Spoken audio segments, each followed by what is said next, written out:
കേരളത്തിൽ കടക്കെണിയുമായി ബന്ധപ്പെട്ട ആത്മഹത്യകൾ കൂടി വരുന്ന ഒരു സമയമാണ്. കൂടുതലും ചെറുപ്പക്കാരാണ്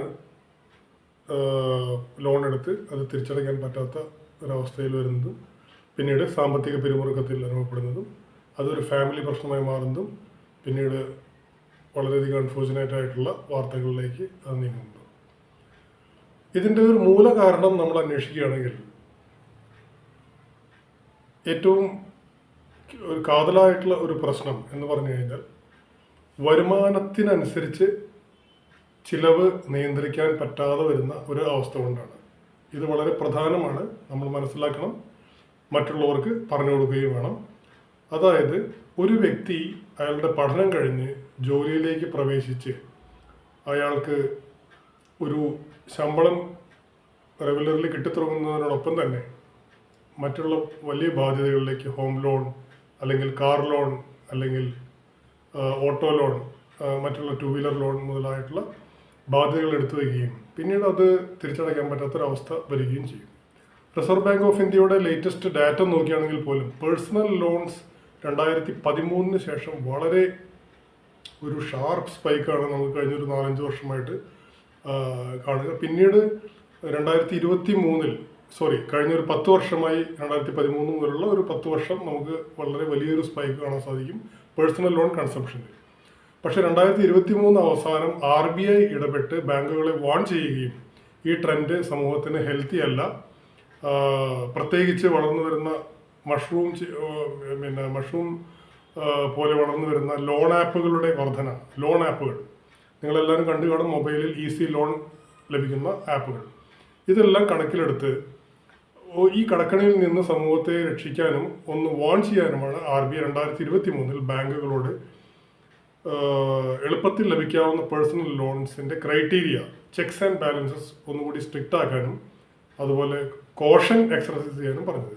അങ്ങനെ 2023 ശേഷം 24-25 ഇതുവരെ നോക്കുകയാണെങ്കിൽ പേഴ്സണൽ ലോൺസിൻ്റെ ഒരു ഗ്രോത്ത് കുറഞ്ഞിട്ടുണ്ട്. എന്നിരുന്നാൽ തന്നെയും ഇപ്പോഴും പല പോക്കറ്റ്സിൽ, പ്രത്യേകിച്ച് കേരളം, കർണാടക, മഹാരാഷ്ട്ര, ഒറീസ, ബംഗാൾ മുതലായിട്ടുള്ള സംസ്ഥാനങ്ങളിൽ പ്രത്യേകിച്ചും ഒരുപാട് വ്യക്തികൾ ഇതുപോലെ easy to get loans mobile ഉപയോഗിച്ചും ആപ്പുകൾ ഉപയോഗിച്ചും മറ്റെടുക്കുകയും വീണ്ടും അത് കടക്കണിയിലേക്ക് വരികയും ചെയ്യും.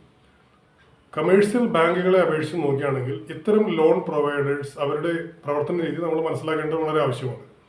ഇവർ ലോൺ എടുക്കുന്നത് സാധാരണ ബാങ്കുകളിൽ നിന്നും അതുപോലെ NBFCs നിന്നും പിന്നീട് ഒരു 9 to 12% എടുക്കുകയാണെന്ന് കരുതുക. അതിൽ നിന്ന് വളരെയധികം കൂടുതലായിട്ട്, അതായത് ഒരു 18 to 26% വരെയൊക്കെയാണ് ആനുവൽ ഇൻട്രസ്റ്റിന് ഇവർ ലോൺ കൊടുക്കുന്നത്. ഇങ്ങനെ ലോൺ എളുപ്പത്തിൽ വിതൗട്ട് എനി ഡോക്യുമെന്റേഷൻ കിട്ടുമ്പോൾ ചെറുപ്പക്കാർ അത് വാങ്ങുകയും പക്ഷേ അവർക്കത് തിരിച്ചടയ്ക്കാൻ പറ്റാത്ത ഒരു സ്ഥിതി വരുമ്പോൾ പലിശ ബാധ്യത ക്രമാതീതമായി കൂടുകയും പിന്നീട് അതിൻ്റെ ലോജിക്കൽ എൻഡിലേക്ക് കാര്യങ്ങൾ നീങ്ങുകയും ചെയ്യും. റിക്കവറി ഏജൻറ്റ്സ്, ഹരാസ്മെൻറ്റ്, കൊഴേഴ്സീവ് പ്രാക്ടീസസ്, ആം ട്വിസ്റ്റിംഗ് മുതലായിട്ടുള്ള കാര്യങ്ങൾ ഫോളോ ചെയ്യുകയും ചെയ്യും. വളരെ അടുത്ത് എൻ്റെ ഒരു സുഹൃത്ത്, ഒരു റിട്ടയേർഡ് വ്യക്തിയാണ്. അദ്ദേഹത്തിന് ഇതുപോലെ ത്രട്ടുകൾ വരാൻ തുടങ്ങുകയും അദ്ദേഹം എടുക്കാത്ത ലോണിന് ഏതോ ഒരു റിക്കവറി ഏജൻസിയുടെ ഭാഗത്തുനിന്നും ഭീഷണികൾ വരാൻ തുടങ്ങുകയും പിന്നീട് അദ്ദേഹത്തിന് അധികാരികളെ സമീപിക്കേണ്ടി വരികയും ചെയ്തു.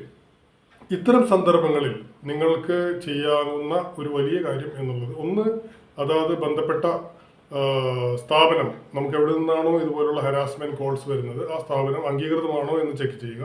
അത് ചെക്ക് ചെയ്യാൻ വളരെ എളുപ്പമാണ്. RBIയുടെ വെബ്സൈറ്റിലോ മറ്റുള്ള പബ്ലിക് പ്ലാറ്റ്ഫോംസിലും നിങ്ങൾക്ക് അന്വേഷിക്കാവുന്നതാണ്.